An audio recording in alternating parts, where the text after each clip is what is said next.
Bom, vamos lá. Hoje a gente vai dar continuidade ao nosso estudo A Voz do Vento. E a gente vai entrar num ponto. É, o que eu vou fazer agora, na verdade, é abrir um pouco mais a análise do verso 22 que a gente está, não ficar estritamente é, no verso em si, mas em alguns pontos que ele colocou que eu achei importante a gente comentar. Eu vou colocar o slide para ficar mais fácil a gente conduzir a conversa, e aí a gente vai parando, voltando, como sempre. Se vocês quiserem fazer algum tipo de interrupção, fique à vontade. Então, o que é o verso 22 no qual a gente está parado nele, né? Fazendo uma análise sobre esse verso. Três salas, ó peregrino, ó cansado peregrino, conduzem ao fim das labutas, né? A gente está falando que está a vida nessa manifestação na Terra, que traz um aspecto ilusório, tanto faz a forma como a gente conduza, seja introspecção, uma forma mais introspectiva ou uma exposição, ela sempre é uma forma ilusória que nos traz sofrimento, né? E três salas conduz ao fim desse sofrimento, né? Então é um livro de busca de autorrealização, claro, né? E aí as três salas a gente vai ver, porque aí vai ser descrito nos versos cada uma delas. Ele falou vencedor de Mara, né? Mara, comentei no encontro passado, Mara é uma palavra usada no budismo, né? Que significa demônio. Então, é aquele que tentou o Buda não chegar à realização. Isso tem várias tradições, inclusive Jesus também teve as tentações. E Mara é sinônimo de Maia, de ilusão, né? A ilusão que nos tira a capacidade de dar continuidade no caminho, aí ele vai personificado como Mara. Te levarão a três estados, a gente aí os três estados e o quarto são os estados mentais, no qual a gente conversou no encontro passado. A gente dedicou a explicar sobre os três estados. E daí aos sete mundos, os mundos do eterno repouso. Quando ele fala sete mundos, né, são os lokas, né? Lokas são os espaços, são os locais, né? Os planos existenciais dentro da tradição védica. Mas o budismo tibetano especificamente, ele comenta sobre seis reinos do Sansara. O Sansara é o ciclo contínuo de nascimento e morte. Então, por que eu falei, né, da gente esmiuçar um pouco mais o verso? Porque a gente falou dos estados e agora é legal a gente conversar um pouco sobre os sete mundos, os sete planos e os sete reinos, né? E aí depois a gente dá continuidade nas três salas, que é a continuidade dos versos naturais, né, desse livro. Então, a gente vai falar um pouquinho hoje sobre os sete mundos e os sete reinos, né? Se der tempo, eu acho que vai dar. Toda a tradição, né, coloca-se os seis reinos, coloca-se que a gente tem diversas dimensões para existir enquanto veículo, né, que é Sharira. Eu tenho um corpo, mas não é um corpo, né? Eu tenho diversas dimensões, a parte energética, as dimensões mais sutis, mais grosseiras, para mim experiência, da forma como eu experienciei esse mundo. Da mesma forma, existem diversos planos a serem experienciados nesse mundo, e são colocados, são sete, né? A tradição védica, especificamente os lokas. Então a gente vai passar por esses sete, mas talvez focar um pouco mais nos seis reinos do Sansara, que é uma visão tibetana, que é muito interessante, né? A forma como é expressado essas dimensões no qual a gente pode existir. E aí um ponto que eu coloquei, isso foi uma colocação de um lama. Lama é um monge, né, um budista. E eu achei muito interessante a forma como ele abordou o início dessa conversa dos reinos, né, que eu estou usando, inclusive, para os loucas também, né, para os planos, para os sete planos existenciais. Ele fala assim, né, primeiro duas perguntas. É preciso acreditar na existência efetiva de vários céus ou infernos, que são essas dimensões? Os reinos do sofrimento, de terras puras, né, de seus habitantes, realmente existe, né? Então, as duas perguntas a gente vai falar sobre sete planos e sete reinos, né? Esses reinos existem realmente, né? E é necessário que a gente acredite que esses reinos existem de alguma forma, esse céu. Então, essas duas perguntas são bem interessantes, porque quando se coloca a questão de céu, inferno, ou qualquer outro plano astral que a gente conviva, né, existe uma natural pergunta, né? Isso, será que é real mesmo, né? E aí a resposta que ele dá, que eu achei muito interessante, por isso eu achei bacana para a gente começar a nossa conversa, né? Quando a gente acredita em algo que verdadeiramente existe, não há possibilidade de transcender a experiência do samsara. Então essa frase é muito legal porque o que é o samsara? É a identificação que a gente tem com esse mundo material e esse contínuo processo de nascimento e morte em várias formas e em vários planos. Quando a gente acredita em algo que aquilo é realmente verdade, a gente perde a possibilidade de transcender isso, porque a gente fica preso à ilusão concebida pela mente, né? Por quê? Porque todas as histórias que são contadas e todas as formas como a gente compreende o mundo são concepções, são idealizações, são interpretações de uma forma que a gente, da capacidade limitada que a gente tem de conceber a nossa existência em si. Então, todas as possibilidades estão abertas, né? E aí, por outro lado, ele coloca um fato bem interessante, porque se você colocar que tudo é uma grande ilusão, né, perde-se a motivação, né, da existência em si. E aí ele coloca, por outro lado, se a gente não entender que essas experiências são tomadas como reais e simplesmente observar isso como se fossem umas histórias, né, ilusórias ou umas histórias né, sem nenhuma realidade, não há motivação para que a gente busque esse conhecimento e transcenda esse ciclo, né, de infinidade, como ele coloca, infindável, experiências boas ou ruins. Então, de certa forma, né, como ele continua o texto, é preciso manter essa visão dupla, reconhecer o sonho como sonho, né, e entender o fascínio e a possibilidade de engano, que pode ser toda uma grande história contada, mas não cair no erro de dar mais valor do que a história merece em termos de história, em termos de linguagem. Então, completando, muitas vezes o conhecimento ele não tem como explicar a realidade, né? A informação não tem como explicar o que é a realidade. Então precisa, como ele coloca, descer até o engano dos seres, né? A nossa limitada capacidade de compreender, né? E o processo que vem disso é a gente acabar se identificando com a história e acreditando em aspectos de superstição. Em resumo, as histórias, a forma como vai ser colocado os planos, né, é preciso encarar com essa visão dupla, né? Reconhecer que é uma história, é, não, não deixar de tomar isso como realidade, mas entender que essa realidade é uma realidade de figura de linguagem, né? Então não é especificamente, ou pode até ser, mas enfim, abrir a mente a essa capacidade de tentar extrair o conhecimento que está nessas colocações e não se prender nos planos em si. Na questão dos 6 reinos, é mais interessante porque tem uma conexão profunda com a nossa existência humana e dimensões da própria existência humana em si. O dos planos, talvez, é um pouco mais voltado a realmente outros planos existenciais. Bom, colocado isso, quais são os 7 mundos, os 7 planos? A gente já fez várias meditações, não sei se vocês se lembram, né? Om, Bur, Bhuva, Swaha, e aí dá continuidade. Om, Bur, Bhuva, Swaha, Maha, Janaha, Tapaha e que antecede o Gayatri, né? Que são 7 planos, são exatamente esses 7 planos que são invocados, né? Antes do Gayatri, quando a gente faz principalmente a meditação dos chakras, né? E aí associa os 7 planos aos 7 chakras, enfim. Primeiro plano físico, outro astral, mental, búdico, espiritual, divino e plano logóico e monádico, né? Vamos ver então um pouquinho sobre cada um deles, depois a gente vai para o outro, para outra forma de dimensões existenciais do budismo tibetano, que é mais ligado a esse livro. Se bem que esse livro é voltado à base de tradição védica, né, e é citado no verso os 7 mundos, né, que são os lokas. O plano físico se refere à nossa realidade visível, né, à nossa existência manifesta, a energia e a matéria. É o universo manifesto em si. É esse plano que a gente vive aqui. É essa identificação que a gente tem com esses aspectos vibracionais mais densos, né? É onde o corpo existe, né? E a alma habita esse veículo mais grosseiro para existir dentro dessa existência em si. O segundo plano, que é chamado de plano astral, né, já é uma esfera mais celestial, né, onde povoaria os anjos, os espíritos e os seres imateriais.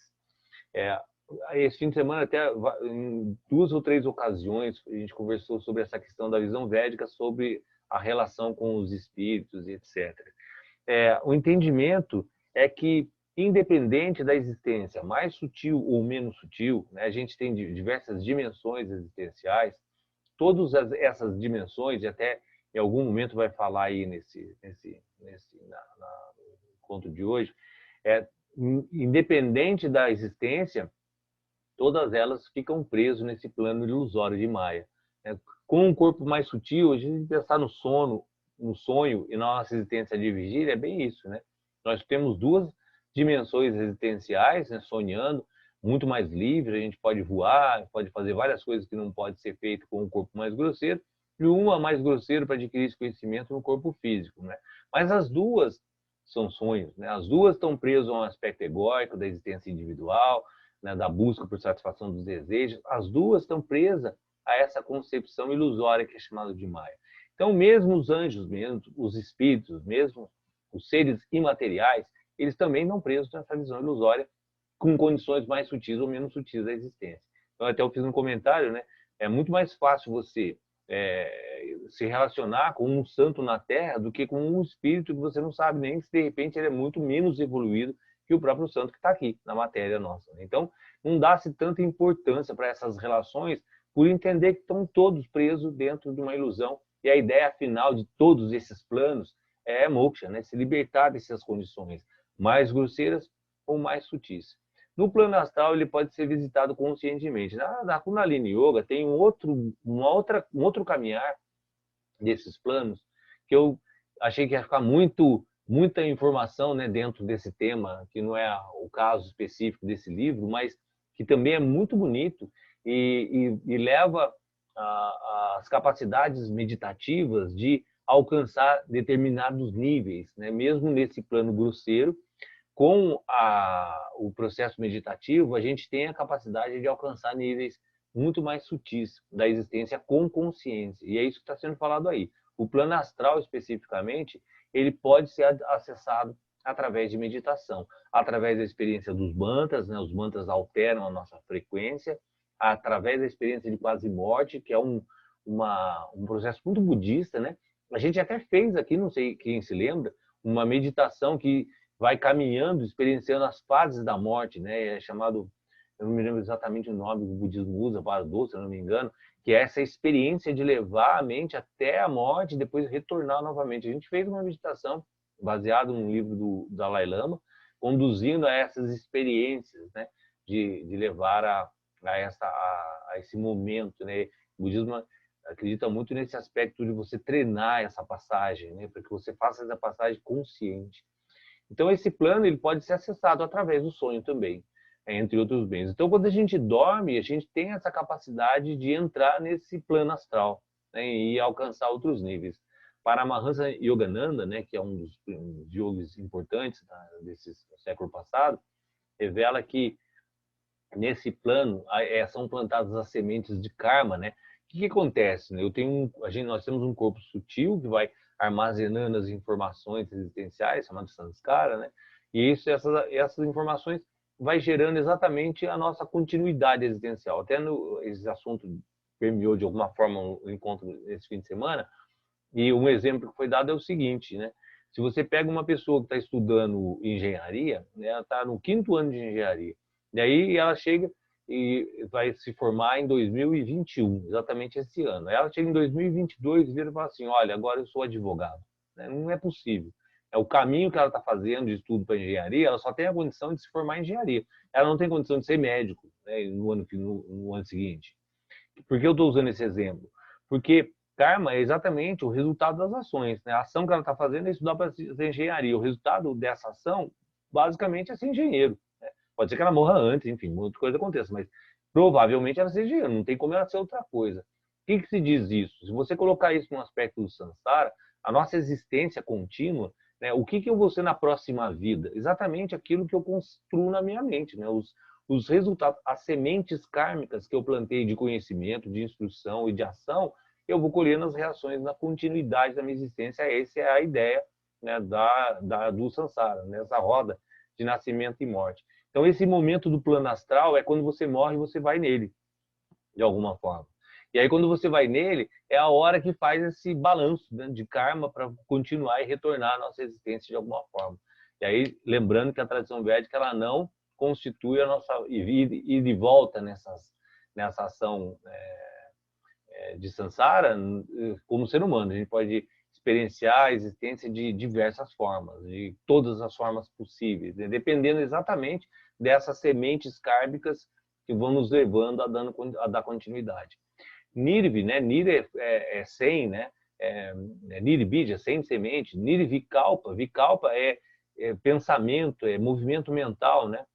Intenção. Então, Nirvikalpa é sem pensamento. Então, Nirvikalpa Samadhi seria essa constituição da realidade, né? Da compreensão profunda que é Samadhi, com Nirvikalpa, sem nenhum pensamento. Quer dizer, é um estado profundo meditativo, como se fosse o sono sem sonho. Nesse estado de meditação, Nirvikalpa Samadhi, pode também atingir esse plano astral, né? E aí, após esse estágio de transição da alma, a gente pode voltar para os nossos planos normais, existenciais, experienciando o mundo de várias formas, né? O plano físico, ou pular para o plano seguinte, que é o plano mental. O plano mental, ele pertence à consciência como pensamento puro. Não é a mente criando a estrutura através do cérebro, como a gente funciona aqui, mas a consciência através do próprio mundo da consciência. Não tem matéria física, né? Não tem uma concepção profundamente sutil no plano exatamente mental, né? A construção é no plano da consciência e não existe, então, a matéria dando suporte para essa consciência. E aí são os seres que, quando a gente sempre fala muito, né, na questão do yoga, trabalhar o corpo para sustentar a consciência. O meu corpo atrapalha a minha consciência, por dor, por, enfim, sentidos, etc. Então, o yoga ele equilibra todo o sistema neural, glandular, etc., para dar suporte para a consciência. Nesse plano não tem esse corpo para dar suporte. É o plano mental, é o plano puro do pensamento. Constitui essa realidade pura. O próximo plano, o quarto, esses 3 planos é tido como o plano, o triângulo inferior, né? A gente fala muito isso na teoria dos chakras, né? Essa construção para dar suporte para algo mais sutil da existência. E nesses planos também. Tanto que a invocação inicial do Gayatri Mantra é Om Bhur Bhuva Swaha. São os 3 planos. Quando a gente acrescenta os outros 4, é porque está justamente falando dessa ascensão de todos os planos antes de entoar o mantra. Mas, normalmente, a invocação inicial é Om Bhur Bhuva Swaha. Os 3 planos iniciais, que é a base da nossa existência em si, que vai impulsionar para o chamado plano búdico, né? O plano do despertar, Buda despertar, que existe para desenvolver essa consciência búdica, de despertar, de sair desse sonho ilusório. E aí, nesse plano, é que se busca se tornar altruísta. Eu estava falando da Kundalini, que a Kundalini existe alguns exercícios, Kundalini Yoga, tá? Existe alguns exercícios para levar, meditações específicas para levar esse plano. Claro que, né, existe toda uma transformação de consciência, não é qualquer um, para conseguir chegar nesses planos. Porque quando chega nesse plano búdico, né, é o plano de conseguir essa informação profunda altruísta, né, de eliminação de ego no seu sentido de não ser mais de não ver mais o mundo de forma individual, onde o homem elimina a ilusão que é uma separação da unidade. Sri Aurobindo, ele trata isso de uma forma muito interessante, porque ele coloca a possibilidade de chegar a essa supermente, né, essa sobremente que é além da mente, no plano existencial. Então, até o plano búdico seria uma possibilidade de alcançar esse nível existencial, mesmo estando vivendo aqui, né, de acordo com o Sri Aurobindo e alguns outros autores também. Mas você pode alcançar ele através de um processo meditativo. Mas é o lugar ali onde vai realmente existir uma conexão, né? Uma busca por essa visão não egóica, de unidade. E aí o plano quinto, né, é o plano espiritual, né, onde realmente estão os seres espirituais mais avançados, né? Se tem alguns, como é que fala, mentores espirituais que nos acompanham na vida, né, se são seres realmente evoluídos, né, e não seres espirituais, né, que não têm esse grau de evolução, está nesse plano aí. É um plano onde já começa um conhecimento da experiência espiritual. Percebe que é um caminhar, né, onde desfaz-se do aspecto material no plano mental, aí entra no despertar realmente dessa unidade, onde já não tem mais essa visão individual, que é o plano búdico. A partir daí, começa uma experiência realmente espiritual, que é o plano espiritual. O plano divino, aonde depois de todos esses planos inferiores, né, as almas começam a trabalhar essa comunicação com essa consciência que é, né, tida como Brahmana em algumas situações, que é essa visão, essa percepção dessa consciência inteligente que é Deus, que é o universo, é nesse plano que começa a ter o contato, né, com essa visão da consciência crística, né, a percepção da existência real do absoluto, até chegar no último plano, que é o plano monádico, logóico, que é o plano realmente onde teria a presença dessa consciência em si, onde se completa com essa unidade. É o plano onde existe Paramatma, né, que é a tradução super-alma, onde existiria essa consciência una e aí se desfaz essa existência no qual a gente está preso e transcende a nossa existência em si.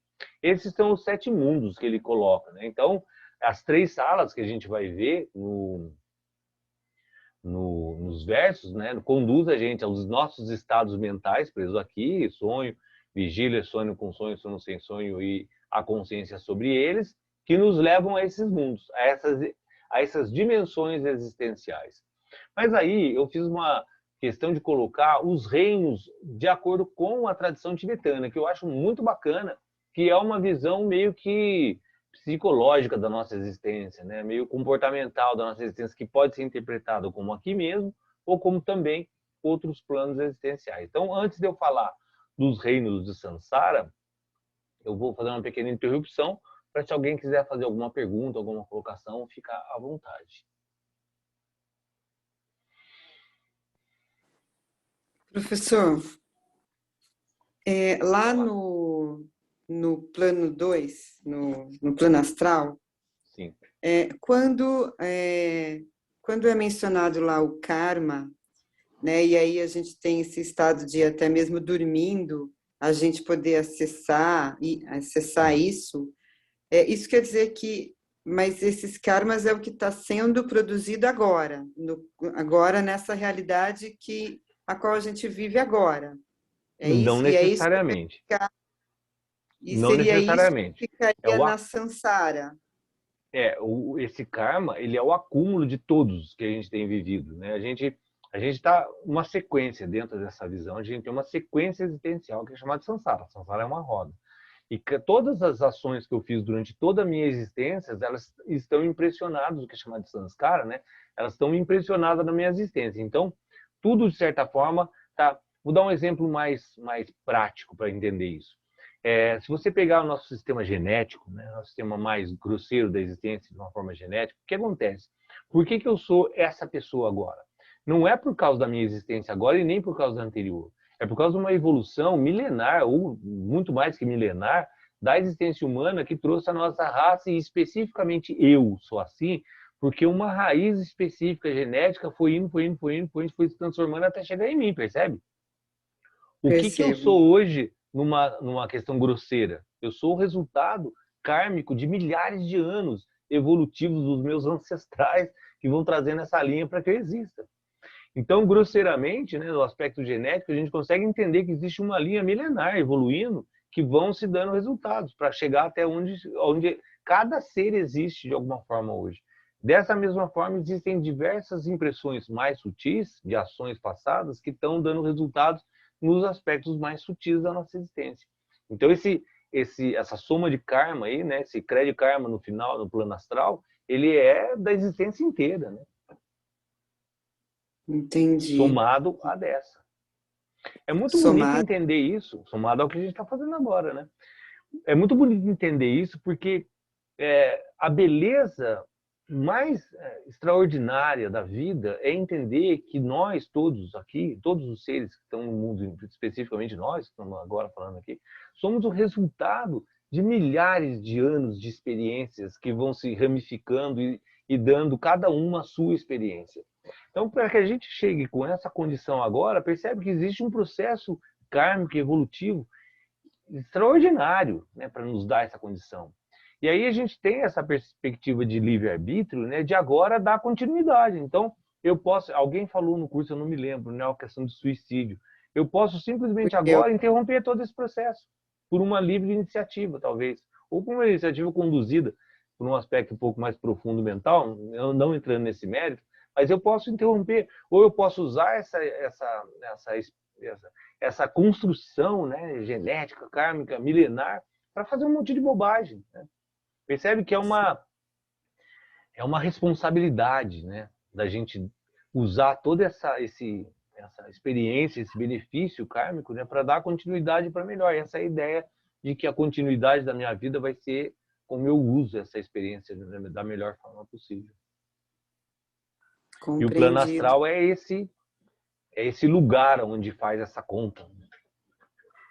Sim.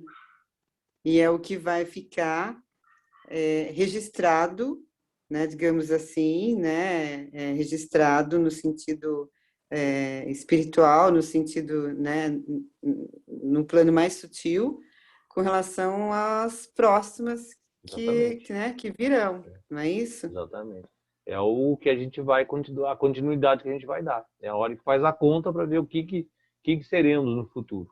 Muito fundamentado no que a gente está fazendo agora, né? Aí eu tenho uma outra pergunta que talvez ela seja meio tola. Estou até com vergonha de perguntar. Existe pergunta toda. Porque é assim, então eu sou a soma de milhões de vidas passadas, digamos assim, de karmas e de dharmas geneticamente, no físico, geneticamente no plano astral, espiritual. Sim, sim. E como existe então a possibilidade de uma, digamos assim, alma nova? Então, é uma pergunta que, claro, que eu não tenho condição de responder, mas dentro da visão, como que eu posso dessa formar visão esse védica, pensamento? não existe criação de alma, né? Seria a mesma coisa que quando você dormir e estiver sonhando, cada personagem do seu sonho seria uma criação nova. Não existe, é uma criação da sua consciência. É como se a consciência divina, né, criasse esse universo a partir como se nós fôssemos um sonho dessa consciência divina. Dentro do sonho não tem a perspectiva de uma criação de uma alma nova. Todas as almas existentes são expansão desse sonho, né? São fração dessa consciência. Então percebe que não existe a unidade de começo e fim, né? Não existe a perspectiva de tempo dentro de uma criação desse sonho universal, percebe? A resposta é exatamente essa, não tem como você dormir e aí você sonhar com 10 pessoas, e aí na hora que você sonha com uma nova, essa nova surgiu uma alma nova? Não, não. É simplesmente uma expressão do seu sonho que se distribui em várias formas, em vários seres. Compreendido. Essa questão de tempo, ela existe dentro da nossa perspectiva de analisar o universo dessa forma, né? Então não existiria tempo, não existe começo e fim nessa perspectiva da consciência em si. Só existe uma continuidade, né? Exatamente. Daquilo que já existe. Exatamente. Existe uma expressão contínua dessa consciência de diversas formas, né? Ela existindo e não existindo ao mesmo tempo. Compreendido, então, professor. Até que eu consegui explicar, né? Uma coisa meio inexplicável. Desculpa aí. Os reinos dos sansaras, eu acho como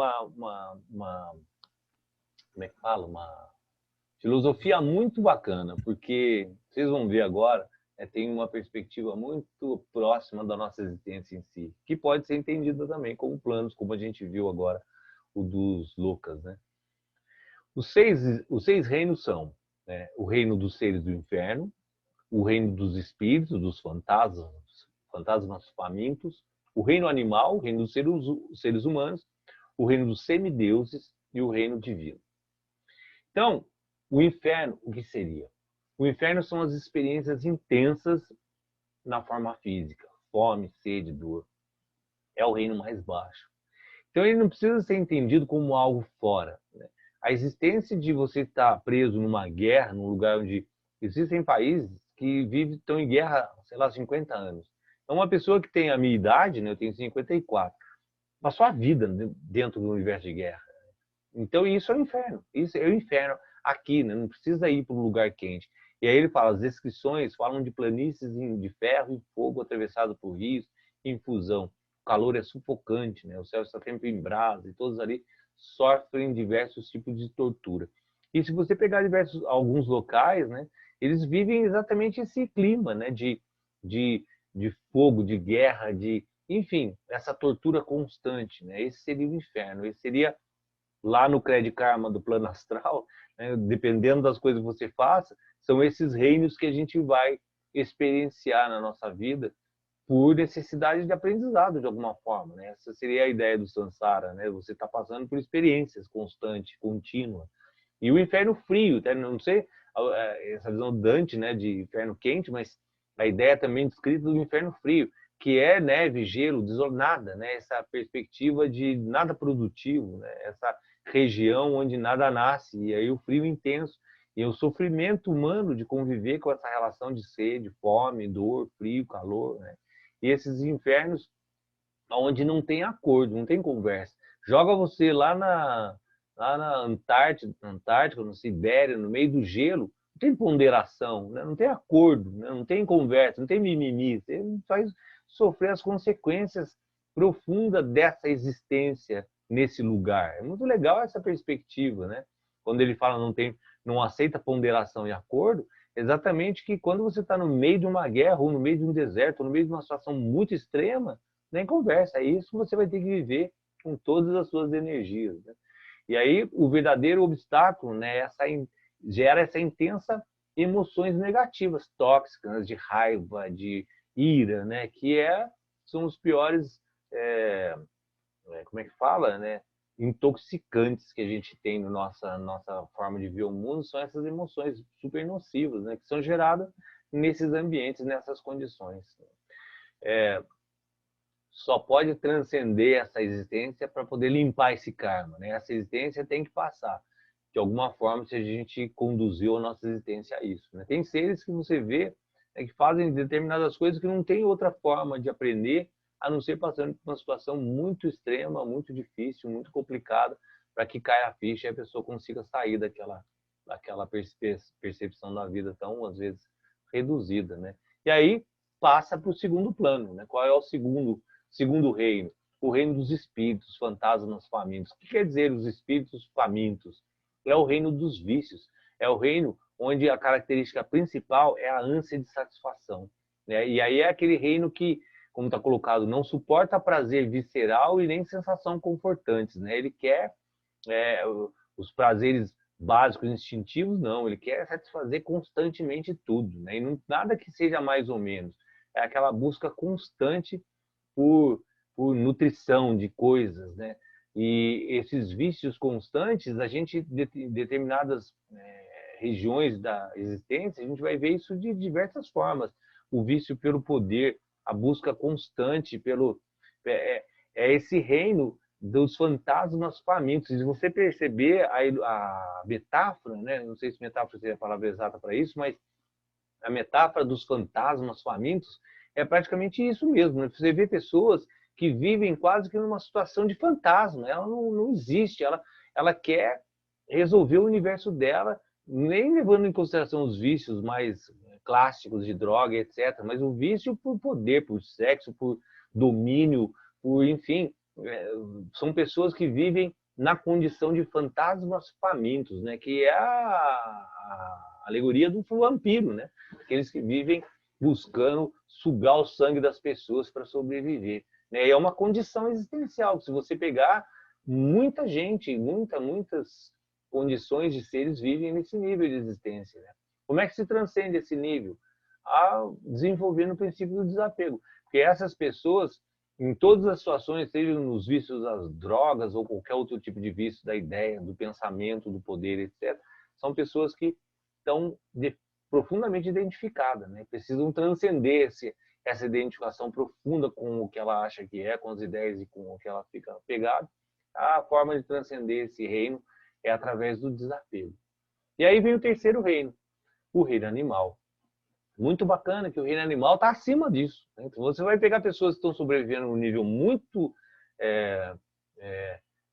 terrível existencialmente, né? No caso de guerra, ou no caso de fome, ou no caso desses, né? Que não dá nem para conceber uma existência como humana dessa, por isso que está abaixo do animal.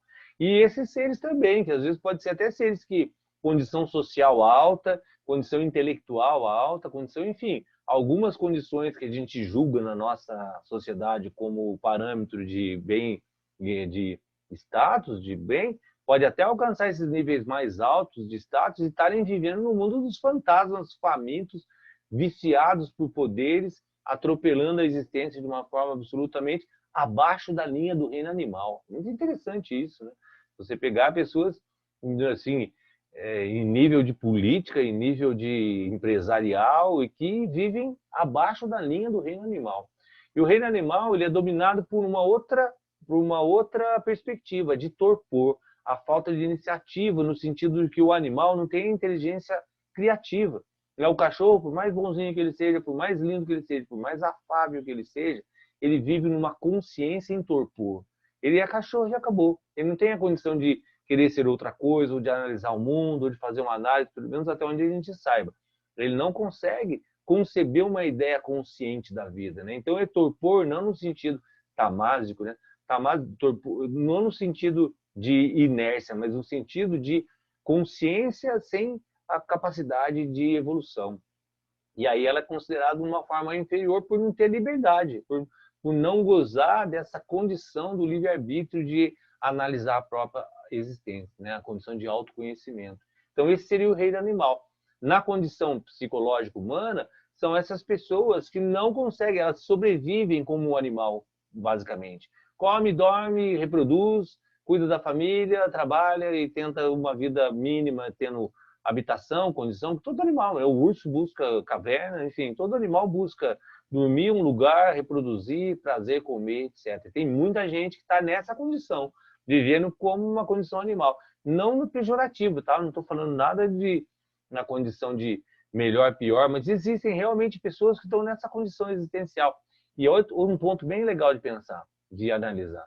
Mesmo pessoas numa condição feliz, né, tem pessoas que são felizes nessa condição de simplesmente existir, né, e não tem a perspectiva de uma consciência, o torpor da consciência de buscar algo que seja além dessa existência em si. E está tudo certo. Lá no Crédito Karma, é isso que a pessoa tem que experienciar, viver, e cada um está tudo certo para todo mundo. Não tem nada errado e nada melhor nem pior. Mas é legal só essa análise das formas, né, como a gente introduz no nosso reino. Mas na visão tradicional budista, existe realmente a condição da existência animal em si, aonde os karmas são gerados para que a gente volte, ou vá, enfim, e volte à condição de existir dentro de um corpo animal. Porque o corpo animal tem essas limitações, né, como está dizendo aí. Como é que sai depois? A gente está, até na Bíblia tem alguma coisa que diz isso, não me lembro exatamente, da condição do ser humano ser o cuidador do animal. Eu não me lembro se é exatamente isso, alguém depois souber me fala, que a condição do ser humano, do animal sair da condição animal, ela está muito atrelada à relação com o ser humano passando essa relação de amor e compaixão, ajudando o animal a sair. A gente vê isso muito claramente na situação do cachorro, né? Claro que são todos animais, em níveis diferentes também, assim como tem ser humanos em níveis diferentes também. Mas o cachorro fica mais fácil, porque como ele é doméstico, ele fica mais próximo da gente, a gente vê que às vezes tem cachorro que está quase ali para ser humano, né? A forma como ele nos olha, a forma como ele relaciona com a gente. E, na verdade, isso está sendo construído com uma ajuda muito grande humana, né? A gente está dando todo esse calor, esse amor, essa compaixão, ajudando esse animal, na verdade, a sair dessa condição dele, que às vezes ficar preso durante muito tempo, né? Então, apesar da sobrevivência brutal animal, né, que não tem essa concepção kármica, ele vai, come, mata, ataca, tal, não tem nenhuma condição moral, não tem essa perspectiva consciente, mas ele tem várias regalias. A vida animal, como foi colocado, né, ela é acima de 2 reinos humanos, se a gente considerar aqueles outros reinos com uma perspectiva humana, né, existencial aqui mesmo. Além como foi colocado aí, que achei muito bacana, né, das regalias, né, dos animais poderem habitar situações que a gente não pode, né? A gente fica construindo avião para voar, eles já nascem com esse poder de voar, de nadar, enfim, existem diversas maravilhas, que a gente está focado muito também na questão animal, mas existe uma natureza imensa, né, evoluindo com diversas possibilidades de existência, que está nesse nível de existência. O quarto é o ser humano, onde a gente está. É o mais cobiçado, né, dentro dessas tradições, talvez por ignorância de não conhecer a forma de uma forma total, mas enfim, fundamentado nas escrituras, é a mais cobiçada porque aqui é que se vê a possibilidade de alcançar essa iluminação, né? Essa capacidade de observar o próprio sofrimento e, de certa forma, se libertar dele, né? Essa condição é humana, né? Só os humanos, pelo menos que a gente saiba, que tem essa possibilidade, né? De perceber o próprio sofrimento e, de certa forma, se libertar dele. E usar da dualidade existencial, de felicidade e sofrimento, para alcançar um equilíbrio e se libertar dessa condição kármica, que nos amarra nessa existência. Então, a gente é animal, né? A gente tem essa aptidão dos animais de fazer tudo que eles fazem, de comer, desejo, etc. Mas a gente tem também uma consciência de reconhecimento da própria existência, no samsara, e, de certa forma, se libertar disso, né? Ele está utilizando a simbolismo do taoísmo, né? A gente é essa dualidade constante de bom, mal, né? O yin e yang, que simboliza essa existência dual, onde tudo contém tudo, e a gente pode, de certa forma, entender isso. Então, a gente tem essa visão privilegiada. Por isso que ser humano seria a condição mais desejada em todos os reinos. E é legal que até é tão desejada também até pelos próprios deuses. Isso, a mitologia grega trabalha muito isso, né? Esse aspecto dos deuses invejarem a existência humana, apesar de eles serem imortais, né? E aí a gente vem para o reino dos semideuses. E uma coisa interessante, que asuras, no sânscrito, significa demônio. E está sendo usado asura nessa concepção como semideuses. Normalmente é usado deva como semideuses e não asuras. Mas asuras aqui está sendo usado como semideuses. E é interessante por quê? Porque esses semideuses é um reino acima do humano, onde a gente não está preso na nossa existência física, grosseira, mas ainda está preso ao ego. Então, são os seres que se tornam os libertos dessa condição grosseira, mas ainda está preso na questão egóica. Se acham, né? Na verdade, são aqueles seres que se desprendem dessa condição e se acham mais. E aí, quando eles se acham mais, eles ainda não são celestiais, né? Mas acham que são. Então, acaba ficando preso na mesma ilusão, no mesma roda, né? No mesmo samsara. Por isso que eles são colocados como asuras, talvez, né? Porque, na verdade, aquele que se acha se torna pior do que ele é, né? Então, na verdade, achei interessante, não sei se é exatamente essa a ideia, mas usar a palavra asura como semideus é justamente dar esse caráter de que é, mas não é, na verdade, né? E aí tem uma colocação muito interessante nas escrituras que fala que esse mundo é uma árvore, né? Que é muita coisa do Adão e Eva, do fruto, do desejo, né? Que só podem ser colhidas pelos deuses, mas eles acham que esses frutos têm que ser deles. Então eles têm inveja. E isso é uma metáfora muito bonita sobre um estado existencial onde você acha que é, mas não é, e você acha que deve ter a propriedade sobre coisas que você não tem.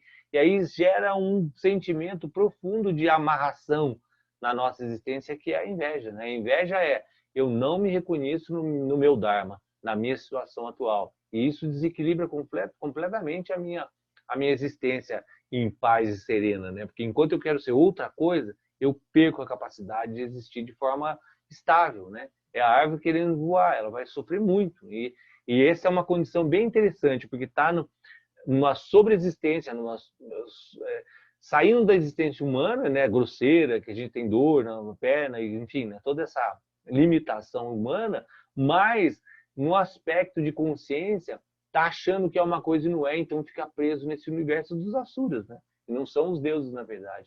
E é um reino que tem alegria, tem felicidade, mas a espiritualidade ela fica perdida quando existe esse princípio da inveja.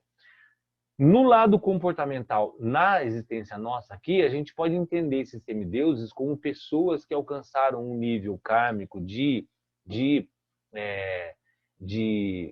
satisfação humana muito grande, mas com uma espiritualidade muito pequena. E essa é uma análise interessante que alguém fez, eu não me lembro exatamente quem, que é essa possibilidade disso ser uma metáfora nesse sentido existencial humano. A pessoa nasce num universo absolutamente com tudo disponível, né? São aquelas pessoas que são os herdeiros, né, das grandes fortunas. O cara não fez nada para merecer isso aqui, né, em termos de mérito, mas ganhou tudo de graça, né? Ele ganha todos os prazeres, então, e de certa forma essa pessoa não deixa de ter uma certa alegria, uma certa felicidade, porque está tudo disponível para ele. Ele nasceu já com essa condição. Mas E aí ele acha que ele está acima das pessoas. E aí tem uma frase que em algum ponto aqui que eu não estou achando que fala, que é exatamente esse condicionamento de se achar mais do que ele é. E aí ele acha que ele é o semideus. E na verdade ele é o Asura, que está colocado aí nessa contraponto da palavra. E não tem espiritualidade nenhuma às vezes, né? E aí fica imerso nessas felicidades e facilidades até esgotar a reserva kármica que levou ele para lá. Resumindo, né? A pessoa fez um monte de coisa boa e ganhou uma condição de vida excelente. Não precisou fazer nada, não precisa trabalhar, não precisa se preocupar, tem tudo na vida, todas as condições que a vida pode oferecer de vantagens e possibilidades ele tem. Só que ele se coloca numa situação onde ele não entendeu o Dharma, e fica preso nessa ideia de achar os frutos dessas árvores, ele acha que é dele, né? E aí não é, né? E esse é o grande ponto do Bhakti, né? De compreender a nossa existência, que no final não é nada nosso, né? A gente está só experienciando isso. E aí tem essa perspectiva desses semideuses. Ele acha que o mundo é dele, que tudo é dele. E aí ele entra nesse princípio de competição, de inveja, sem espiritualidade, queima a reserva kármica dele e volta novamente para a Sansara, volta para a roda para começar tudo outra vez. E aí termina esses reinos Sansara como um reino divino, né? Um reino que é realmente recompensado com esse prazer, essa condição que nos leva. Quem seria esse cara dentro da existência humana? Os santos, onde ele alcança uma felicidade profunda, uma paz profunda, independente das posições externas, independente do que ele tenha. E ele enriquece a existência dele com o simples fato de encontrar uma paz profunda através do processo devocional, da entrega, enfim. O santo ele alcança esse nível de estabilidade, né? Se você pegar o cara mais rico do mundo, sei lá quem, o X lá, e colocar o Dalai Lama, é bem essa qualidade do reino do semideus, né? Aquele que acha que é dono do mundo, e do reino divino onde está Dalai Lama, né? Que ele está ali numa paz profunda, não tem necessidade de ter nada, nada é dele, mas ele constrói esse aspecto profundo de existência. Aonde ele está preso, né? Ele está preso exatamente nesse ponto onde ele constrói, ele até está aqui, né? Ele é enriquecido pela devoção mundana e as grandes e amáveis atos. Também persiste em ver a distinção, tentando ser o mais elevado. Aí eu não vou falar no modo específico do Dalai Lama, nem entra nesse mérito, na santidade, mas existem seres que se enriquecem pela devoção humana, né, pelos atos amáveis, e aí fica preso nesse que é chamado de morro, né, nessa ilusão mais sutil, mas ainda elevada. Eles acabam se achando mais que os outros porque está numa situação elevada, né? E aí é o perigo de estar no reino divino, mas ainda assim preso na ilusão, mesmo que seja uma ilusão muito sutil da existência, mas ainda uma ilusão de se achar que são seres perfeitos, né? E aí tá ali, né? Lutam contra a falta de humildade. Percebe que há uma falta de humildade muito sutil, né? Porque às vezes a pessoa realmente é um ser super evoluído, né? Numa condição divina, mas quando ele acha isso, pronto, já entrou de novo em Maia, né? Já está na ilusão, faltando humildade, e aí perdeu, porque se ele acha que ele é algo a mais, ele perdeu a condição da visão da unidade. E aí não tem mais essa percepção clara de unidade e de que tudo é uma coisa só. Porque quando ele entende isso, não existe nenhuma possibilidade da perspectiva de achar que algo é mais que algo, né? Todos são parte de um sistema funcional. Então é interessante que mesmo ainda no reino divino, existe esse morro, né? Essa ilusão mais sutil da existência, né? E ainda não se trata, como está colocado aqui, não se trata do reino de Deus, né? No mundo sutil, esses seres ajudam. Se você pensar em duas qualidades de existência nesse plano, né? Os caras que estão aqui, os santos, né? Ou os que já desencarnaram, mas também estão nessa condição lá, quase lá, mas ainda estão presos a um fio de ego. E aí o que eles fazem, né? Eles nos conduzem a nos ajudar. Mas uma coisa muito interessante está colocada aqui, benefícios condicionados, né? Ainda não o benefício que traz libertação, porque no final a gente quer estar bem de alguma forma. A gente não quer ainda se libertar daqui, a gente quer estar bem aqui. Então são benefícios que trazem, ainda conduzindo aos condicionamentos e não à libertação. É o reino que todo mundo busca, né? É esse reino, né, dos nossos sonhos, encontrar esse lugar de paz contínua, né? Na visão budista, pelo menos de algumas linhas, são milhares de linhas, né? O que seria além disso que para algumas linhas seria o Vaikunta, né, o céu, o lugar sem ansiedade, ou o céu em si, né, ou o Goloka, vários nomes possam se dar a essa transcendência. Muitas linhas do budismo diz que aí chega ao aspecto de nirvana, nir, né, nada, vana, ondas, sem ondas, acabou, né, acaba, se desfaz essa ilusão de alguma forma, e aí se funde, na visão védica, né, se funde a Brahman, né, entra nessa perspectiva de simplesmente desfazer todo esse fio de samsara contínuo de existência, né, onde termina realmente essa volta, mas até o reino, essa caminhada, mas até o reino divino é um aspecto de volta. No Shiva Sutra fala muito sobre as grandes almas, né, que estariam nesse reino aí, o Mahatma, onde por que volta e quando não volta mais, é uma das poucas escrituras que tratam sobre esse tema. E aí, terminando, né, é importante ressaltar que todos os reinos, desde os mais miseráveis até os mais felizes, estão sob controle do desejo, que é esse fio que nos amarra na existência.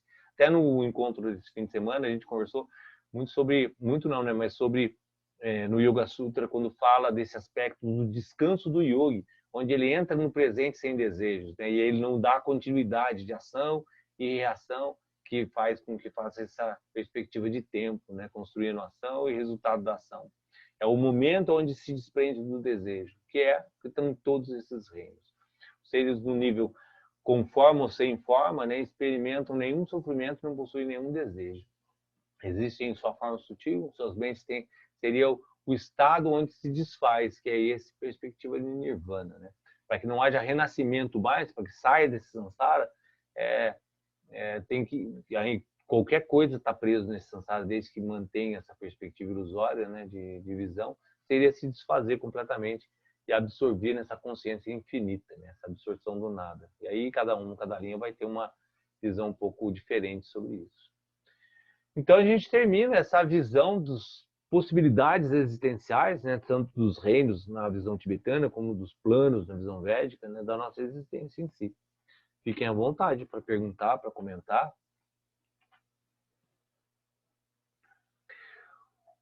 Antes que vocês perguntem, o que eu acho muito interessante nesse estudo, né, especificamente dos reinos, das possibilidades, é a gente perceber o dinamismo da existência, né, e onde a gente está inserido nessa existência em si, né? Como é que a gente está karmicamente, onde a gente está colocado dentro desses reinos, né? E o que a gente pode fazer para encontrar uma possibilidade de caminhar para um aspecto melhor. Mas fiquem à vontade para falar, gente. Danilo, dentro desses reinos, é possível que haja uma oscilação? Se eu estou num reino, eu posso regredir para um reino inferior nessa mesma existência.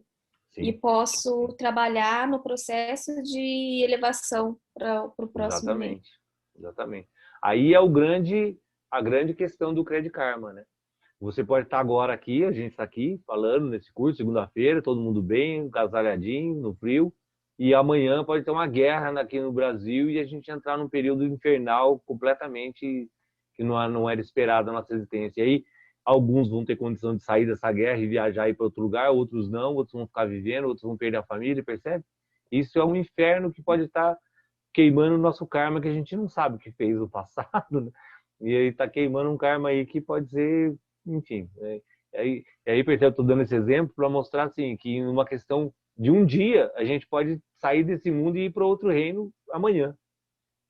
Uhum. Dependendo do que a gente tenha que passar na experiência. E isso acontece não só numa guerra, mas num problema familiar, enfim, tem várias coisas que nos tiram do reino e levam para o outro.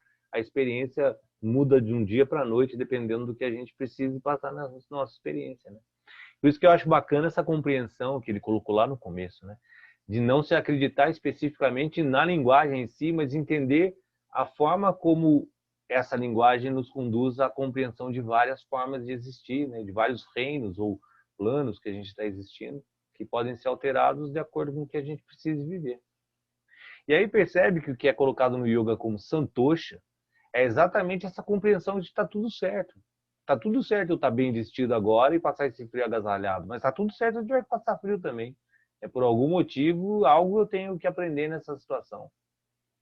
E aí cai naquele ponto que Santosha não é conformismo. Não é porque eu estou passando frio que eu vou ter que ficar passando frio. Então aí é essa condição de análise e aprendizado, né? O que eu faço para não passar mais frio e sair dessa situação agora, né?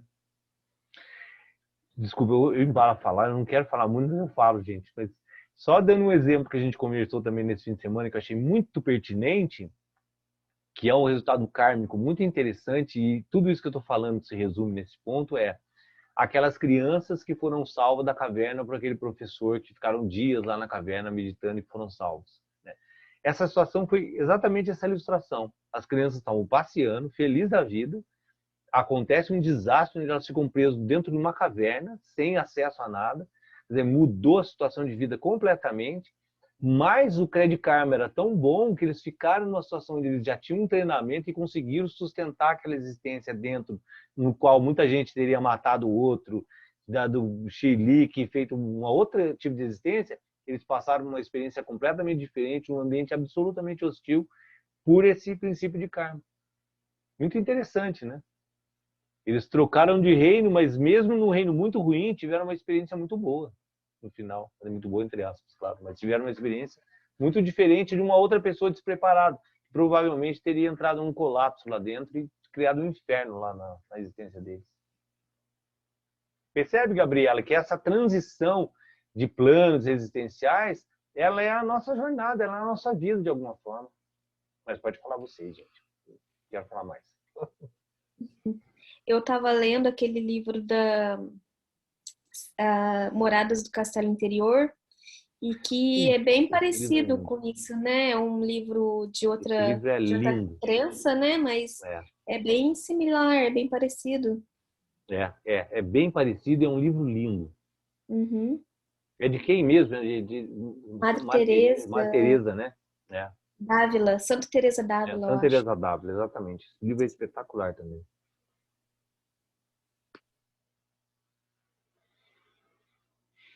Você pode falar, gente.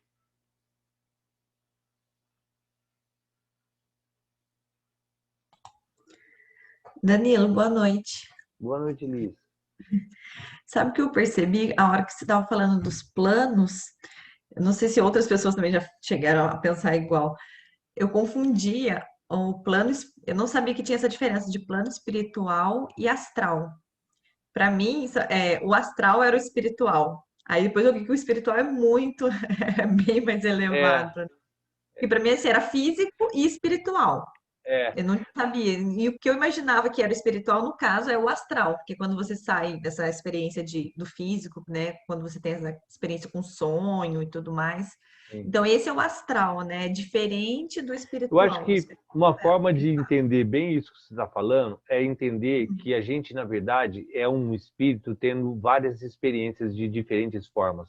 Todas elas são espirituais. Porque nós somos, na verdade, esse observador que não é a matéria. Então, eu experiencio o mundo através de uma forma mais grosseira ou mais sutil. Então, na verdade, essa divisão que se faz de espírito e não espírito, na verdade, é essa consciência que vem lá do princípio, que é chamada de avidya, né? A ignorância que a gente é alma, porque no final não existe experiência que não seja espiritual, né? Todas elas são a alma experienciando o mundo de diversas formas, de diversas dimensões. Mais sutis, mais grosseira, mas sempre é o espírito, sempre é a alma experienciando tudo isso. Eu acho que é interessante essa colocação, né? Porque isso é muito comum, da gente separar o mundo entre matéria e espírito, né? Na verdade, a gente é um mundo que uma alma experiencia a matéria em diversas situações sutis ou não. Então, o plano astral é uma matéria uma existência um pouco menos sutil do que o plano espiritual, que é um pouco mais sutil. Verdade. Mas todas elas são espirituais. Me ajudou a entender um pouco melhor.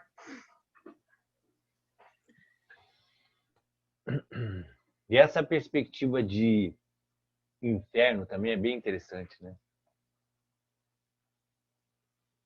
A gente tem uma visão muito alegórica de inferno, e é um lugar para onde você vai. Na verdade, às vezes é o lugar onde você está, né? Você nem vai, você já está nele, já, dependendo das condições que você esteja vivendo. Né?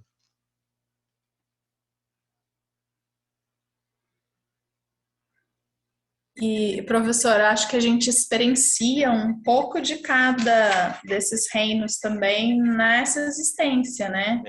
Porque a gente tem fome, a gente vai também para outro extremo aqui, por exemplo, ajudar os outros seres humanos. Tem momentos em que a gente acaba ajudando e às vezes até meio despretensiosamente, assim, né? Exatamente. No primeiro momento que seja, né? Mas existe às vezes o ímpeto de ajudar, né? Daí acho que seria divino, né? Nem que seja pouco tempo. Né? Você vê essa condição que a gente está vivendo do vírus. Você pode pegar o vírus, uma pessoa... É a condição infernal em uma semana. A pessoa pega e vai ser entubada em uma UTI. E aí, ao mesmo tempo, aqueles seres que estão lá no hospital ajudando aquela pessoa estão em essa oscilação de planos, né? Não só na existência, mas em questão de momentos que você está em reinos diferentes, né? Como você falou, em situações, às vezes, de profunda ajuda, onde você está num reino de vida, mas você precisa experienciar também outras situações, né? E o reino animal constante, que é a questão de sobrevivência, de comer, de dormir, as questões sexuais, são os reinos animais. É interessante pensar um pouco sobre essa concepção dos reinos, porque é a nossa oscilação de vida em diversas formas. Talvez num dia a gente viva reinos diferentes. Sim. Por isso que é bacana essa introdução que eu fiz, que o Lama colocou, porque se você acredita que esses reinos são lugares onde você vai, e aí você está num jeito, aí você morre, vai para outro, e morre, vai para outro, percebe que perdeu a capacidade de construir o conhecimento em si, que foi exatamente o que ele colocou. Na medida que você adota uma crença e se fixa nela, você perdeu a possibilidade do que a gente está falando agora. De repente, esses reinos acontecem em um dia só, você trafega por diversos reinos. É uma forma linguística de colocar as nossas existências, nossas dimensões existenciais. Se você apega a linguagem, perdeu o conhecimento. É muito legal essa colocação, porque fica muito claro isso, né? Na medida que você se limita a uma crença específica de algo que você ouviu, você perdeu a possibilidade do conhecimento. Que estava naquela mesma situação, naquela mesma linguagem.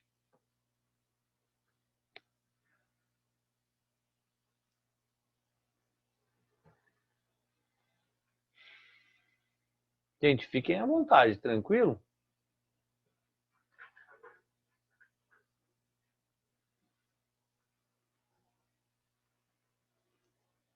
Que agora a sequência que a gente vai ver são as salas, né? E aí ele vai falar exatamente das 3 possibilidades existenciais de sabedoria, de conhecimento que a gente vive na nossa existência. É um livro que dá pano para manga, né? Para a gente conversar sobre ele. É bem bacana a forma como ele coloca muito conhecimento em estruturas diversas. Tá certo, gente? Mais alguma pergunta, mais alguma colocação? Fiquem à vontade. Tranquilo? Tranquilo. Então, uma boa noite para vocês. Espero que essa semana seja uma semana de muita alegria, que para mim vai ser, que apesar de eu ficar muito triste com as pessoas que sofrem, eu gosto de frio. Infelizmente. Só quando eu vejo uma frente fria de ar polar chegando, já me dá uma alegria já no começo da semana, apesar de saber mesmo que amanhã não vai fazer. Só a possibilidade, já fico feliz. Gente, quem puder, amanhã 9 horas, a gente está com Hatha Yoga. E a semana, mais uma semana juntos. Boa noite. Obrigada. Boa noite. Muito obrigada. Boa noite.